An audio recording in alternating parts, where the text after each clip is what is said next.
अथ श्रीयोगवासिष्ठे निर्वाणप्रकरणस्य उत्तरार्धे चतुष्षष्टितमः सर्गः। श्रीवसिष्ठ उवाच ततस्तत्कुवलोल्लासी मालती माल्यलोचना ललना ललितालोक्य लीलयालपिता मया।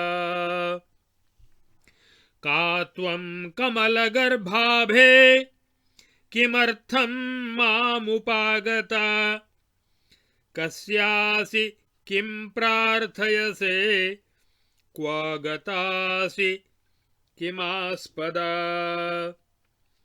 विद्याधर्युवाच मुने शृणु यथा तत्त्वमात्मोदन्तं वदाम्यहम् प्रष्टुमर्हसि विश्रब्धमार्तां करुणयार्थिनीं।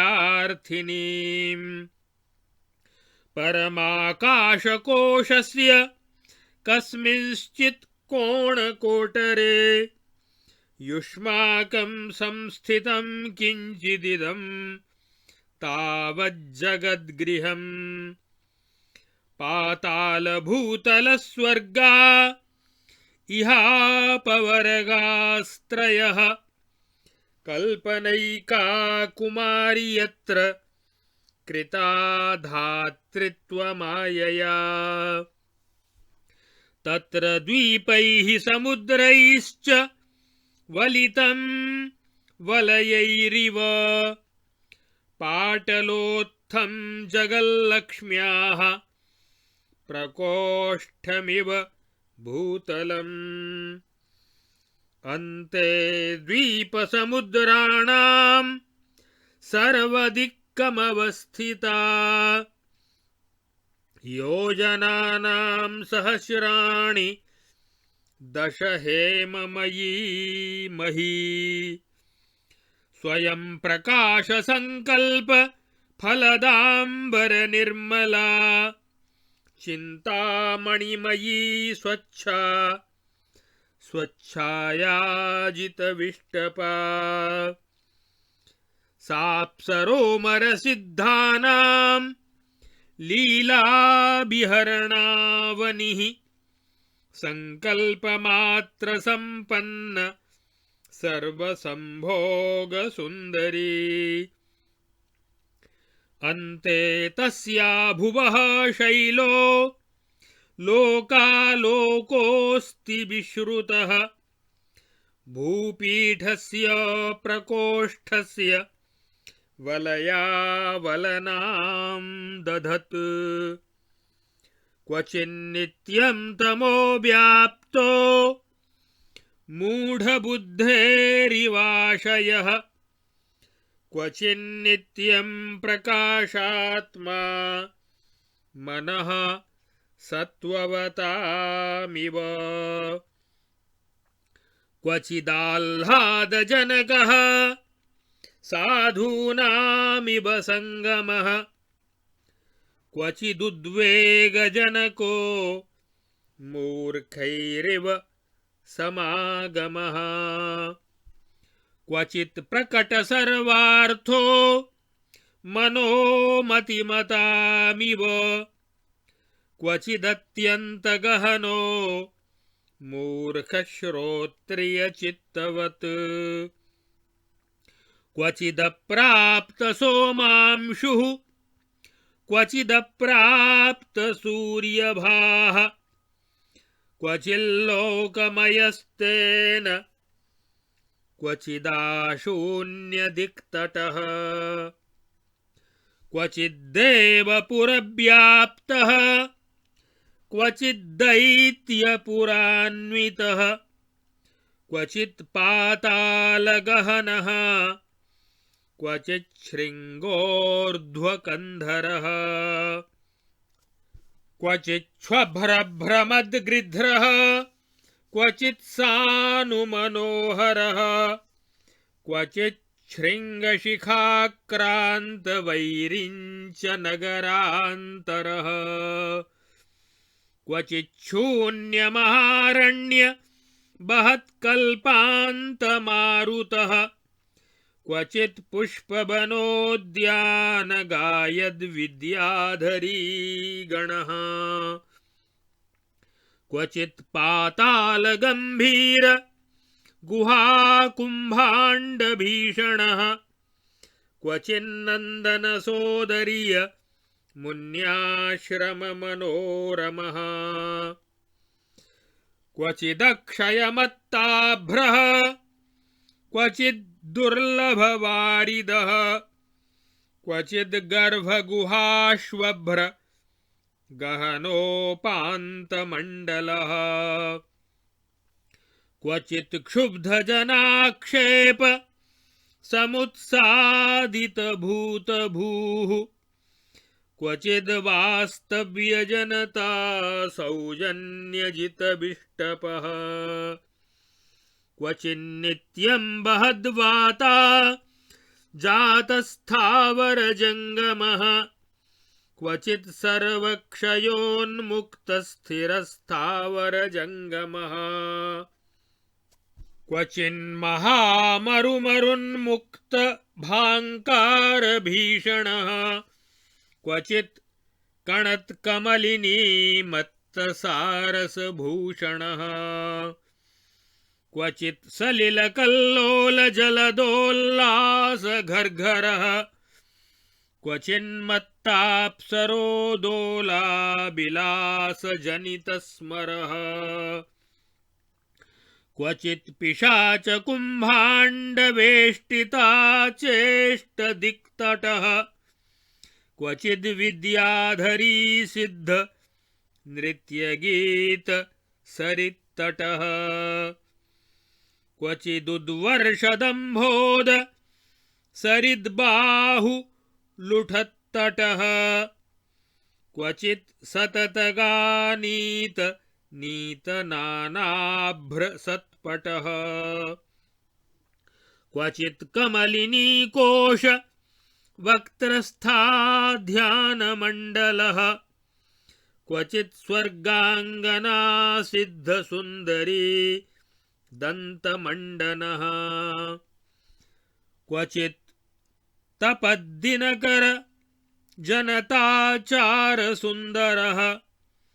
क्वचिन्नैषतमो गेह नृत्यन्मत्तनिशाचरः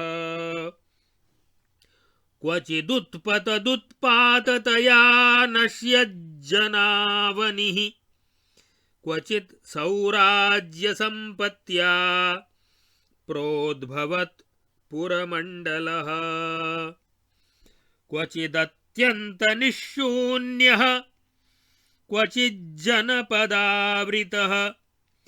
क्वचिच्छ्वभ्रान्तगम्भीरः क्वचित् पातालभीषणः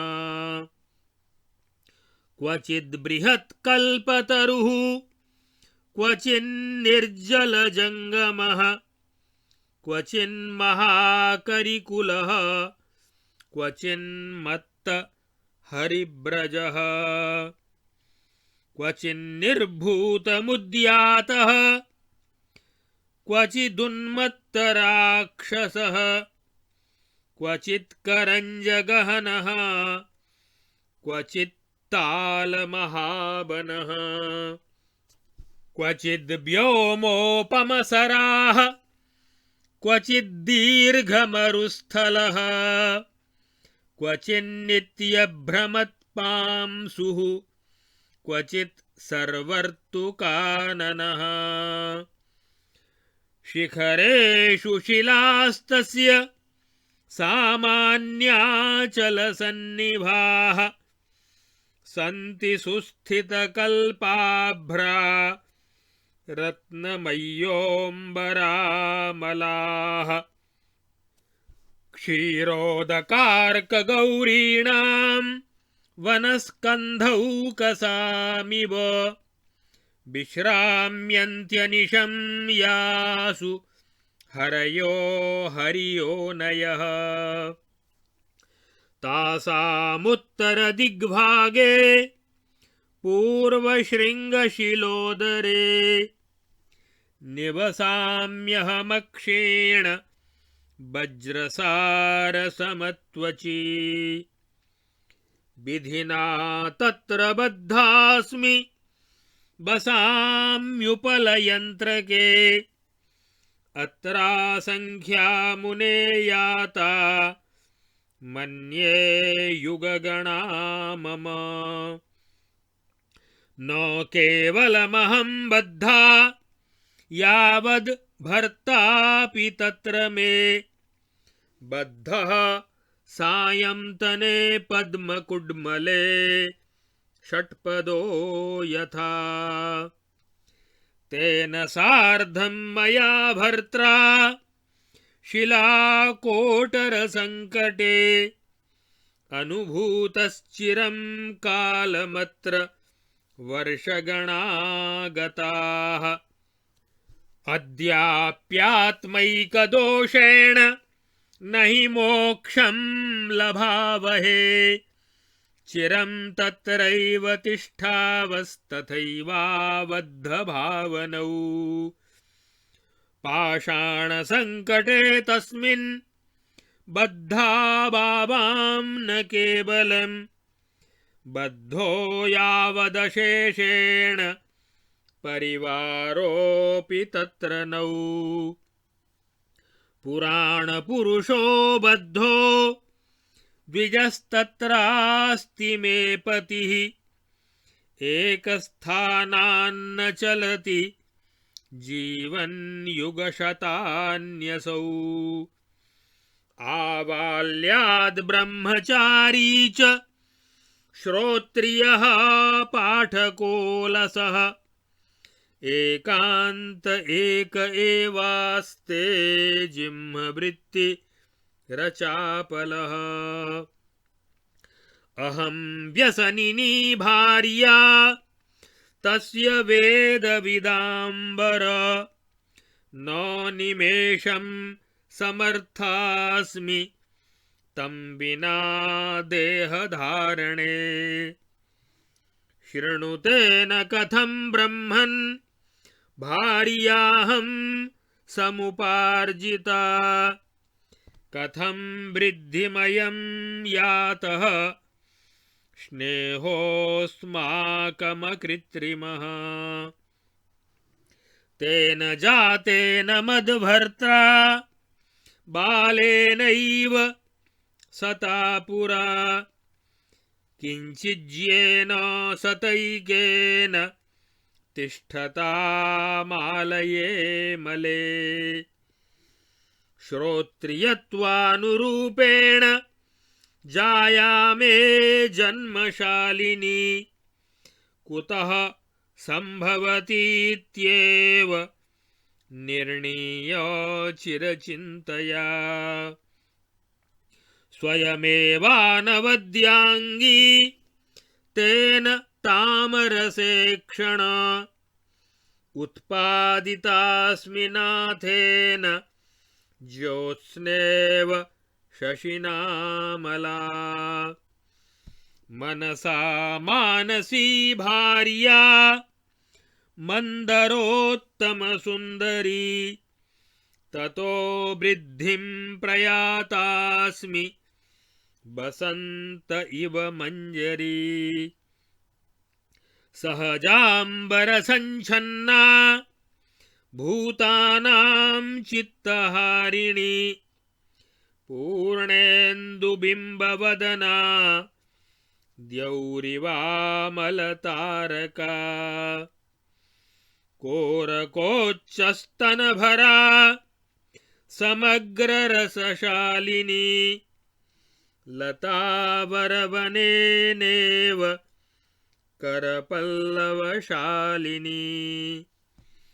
सर्वस्य जन्तुजातस्य नित्यं हृदयहारिणी हरिणी तारनयना मदनोन्माददायिनी लीलाविलासैकरता हेलावलितलोचना गेयवाद्यप्रिया नित्यं न च तृप्तानुरागिणी सौभाग्यभोगपरमा लक्ष्म्यलक्ष्म्योः प्रिया सखी अनन्या मोहजालानामखिन्ना सम्पदापदोः न केवलमहं गेहं धारयामि द्विजन्मनः यावत्त्रैलोक्यसदनमिदमङ्ग बिभर्म्यहम् अहं कुलकरी भार्या कलत्रभरणक्षमा त्रैलोक्यगृहसंभार धारणैक भरोद्बहा अथाहं तरुणी जाता समुद्भिन्नोन्नतस्तनी लतोल्ललद्गुलुच्छेव विलासरसशालिनी पतिर्मां दीर्घसूत्रत्वाच्छ्रोत्रियत्वात्तपोरतः कयाप्यपेक्षयाद्यापि न विवाहितवानिमाम् तेन यौवनसम्पन्न विलासरसशालिनी तं विना व्यसनेनाहं दैह्यग्नाबिब पद्मिनी शीतानिलविलोलासु नलिनीषु निरन्तरम् अङ्गदाहमवाप्नोमि पूताङ्गारस्थलीष्विव उद्यानावनयः सर्वाः पूर्णाः कुसुमवर्षणैः सम्पन्नास्तप्तसिकताः शून्या मे मरुभूमयः जलकल्लोलकल्हारकमलोत्करकोमलाः सरस्यः सारसारावसरसा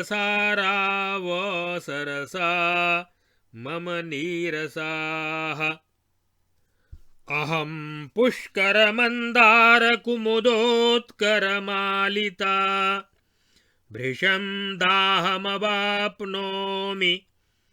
कण्टकेष्विव दोलिता कुमुदोत्पलकल्हारकदलीतल्पपालयः मदङ्गसङ्गमाद्ग्रीष्ममर्मरा याति भस्मताम् यत्कान्तमुचितं स्वादु विचित्रं चित्तहारि च तदालोक्य भवाम्यन्तर्बाष्पूर्णायते क्षणा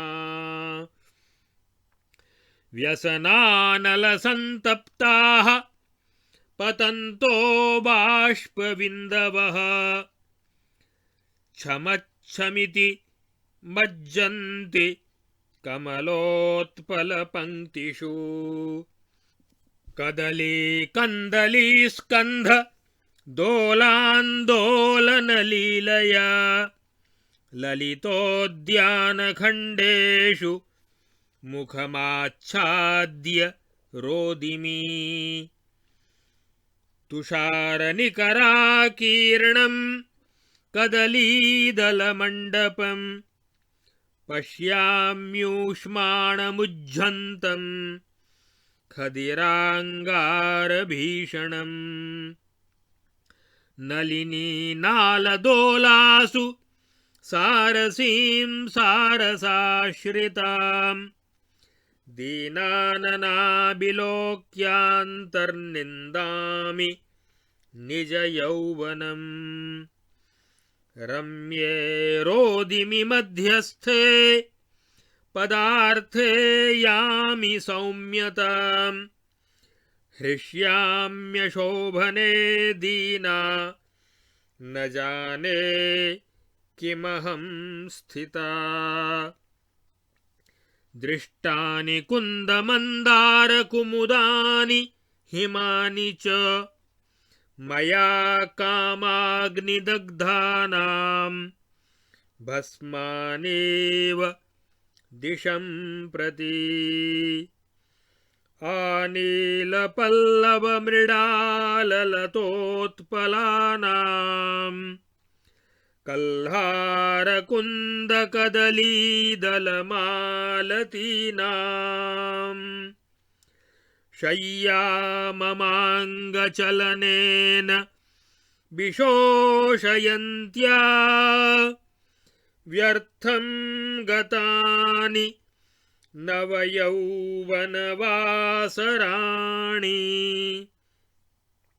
इत्यार्षे श्रीवासिष्ठमहारामायणे वाल्मीकीये देवदूतोक्तमोक्षोपायेषु निर्वाणप्रकरणे उत्तरार्धे पाषाणोपाख्याने विद्याधरी व्यसनवर्णनं नाम 64तमः सर्गः। अब आगे इस योग वासिष्ठ महारामायण के निर्वाण प्रकरण के उत्तरार्ध के 64वें सर्ग में श्री वशिष्ठ जी के पूछने पर उस विद्याधरी के द्वारा अपने जीवन का वृत्तांत वर्णन किया गया और उस विद्याधरी ने अपनी युवावस्था के व्यर्थ बीत जाने का उल्लेख इस सर्ग में किया है। श्री वशिष्ठ जी कहते हैं, हे श्री राम, तदनंतर मैंने उस सुंदरी ललना से, जिसके नेत्र नील कमल के जैसे विलसित खिले हुए तथा मालती पुष्प के समान शोभा पाते थे, उसकी ओर देखकर मैंने कौतुक पूर्वक पूछा कि कमल पुष्प के भीतरी भाग अर्थात केसर के जैसी सुनहरी कांति वाली है सुंदरी, तुम कौन हो और मेरे पास यहाँ किस लिए आई हो? तुम किसकी पुत्री या पत्नी हो और क्या चाहती हो? कहाँ गई थी और कहाँ की रहने वाली हो? यह सब सुनकर विद्याधरी ने कहा, हे मुने, मैं अपना वृत्तांत ठीक ठीक बतला रही हूँ, सुनिए। यद्यपि पराई स्त्री के साथ एकांत में वार्तालाप करना उचित नहीं है, तथापि मैं बड़े कष्ट में हूँ और संकट से छुटकारा पाने के हेतु प्रार्थना करने के लिए आई हूँ। अतः आप करुणावश मुझसे बिना किसी हिचक के मेरा समाचार पूछ सकते हैं। हे महर्षि, परमोत्कृष्ट चिन्मय आकाश के किसी छोटे से कोने में आपका यह आश्रम रूपी विलक्षण संसार बसा हुआ है। इसमें पाताल, भूतल और स्वर्ग, ये 3 प्रकोष्ठ अर्थात बड़े बड़े आंगन हैं और वहाँ हिरण्यगर्भ ब्रह्मा के आकार में स्थित हुई माया ने कल्पना नामक एक कुमारी अर्थात उस गृह की स्वामिनी का निर्माण किया है। इन तीनों में जो भूतल है वह कंगन की सी आकृति वाले द्वीपों और समुद्रों से घिरा हुआ है, अतः उनके रंगों से अनुरंजित होकर ताम्रवर्ण के जैसा दिखाई देता है। साथ ही कुछ ऊंचा भी है। और इस प्रकार यह भूतल उपर्युक्त कंगन से विभूषित जगल लक्ष्मी की कलाई के समान जान पड़ता है। द्वीपों और समुद्रों के अंत में चारों ओर से 10,000 योजनों तक सुवर्णमयी भूमि स्थित है और उसके अंतिम छोर पर लोकालोक नाम से एक विख्यात पर्वत है, जो जगल लक्ष्मी की ऊंची कलाई के समान शोभा पाने वाले इस भूपीठ को कंगन के समान चारों ओर से घेरे हुए है। उस लोकालोक पर्वत के शिखरों पर रत्नमयी बड़ी बड़ी शिलाएं हैं, जो आकाश के समान निर्मल हैं। उन शिलाओं के बीच में लोकालोक पर्वत के उत्तर भाग में उसके पूर्ववर्ती शिखर की जो एक शिला है, उसके भीतर मैं निवास करती हूँ। उस शिला का त्वचा भाग कभी क्षीण न होने वाले वज्रसार मणि के समान कठोर है। विधाता ने मुझे वहां बांध कर रखा है और इस प्रकार विवश होकर मैं उस प्रस्तर यंत्र में वास कर रही हूं। हे मुने, मैं समझती हूं कि उस शिला में रहते हुए मेरे असंख्य युग बीत गए। केवल मैं ही नहीं बंधी हूं, मेरे पतिदेव भी उसके भीतर वैसे ही बंधे पड़े हैं, जैसे सायंकालिक कमल कोश में भ्रमर बंध जाता है। उस शिला के कोटर में, उसके संकीर्ण स्थान में पति के साथ रहकर मैंने दीर्घ काल तक सुख दुख का अनुभव किया है और इस अनुभव में मेरे असंख्य वर्ष समूह व्यतीत हो गए हैं, किंतु अभी तक हम दोनों अपने एकमात्र दोष अर्थात कामना दोष के कारण मोक्ष नहीं प्राप्त कर सके हैं और उसी तरह परस्पर ममता में बंधे हुए हम दोनों दीर्घ काल से वहीं रहते हैं। हे मुनीश्वर, उस पाषाण के संकट में केवल हम ही दोनों ही नहीं बंधे हैं, हमारा सारा परिवार भी वहीं बंधा पड़ा है। उसमें बंधे हुए मेरे पति ब्राह्मण कुल में उत्पन्न हुए हैं और प्राचीन काल के वृद्ध पुरुष हैं। यद्यपि वे सैकड़ों वर्षों से जी रहे हैं, तथापि एक स्थान से दूसरे स्थान तक चल नहीं सकते। वे बचपन से ही ब्रह्मचारी हैं, वेदाध्ययन में तत्पर रहते और छात्रों को पढ़ाते हैं, किंतु आलसी हैं। एकांत स्थान में अकेले ही बैठे रहते हैं। उनके वर्ताव में कुटिलता नहीं है। वे चपलता से कोसों दूर रहते हैं। वेदवेत्ताओं में श्रेष्ठ महर्षि, मैं उन्हीं की भारिया हूँ, किंतु मुझ में एक व्यसन है। मैं उन पतिदेव के बिना पल भर भी देह धारण करने में समर्थ नहीं हूँ। हे ब्रह्मन, मेरे पति ने मुझे पत्नी रूप में किस प्रकार प्राप्त किया और हम दोनों का यह स्वाभाविक स्नेह परस्पर किस प्रकार बढ़ा, यह सब मैं आपको बताती हूँ, सुनिए।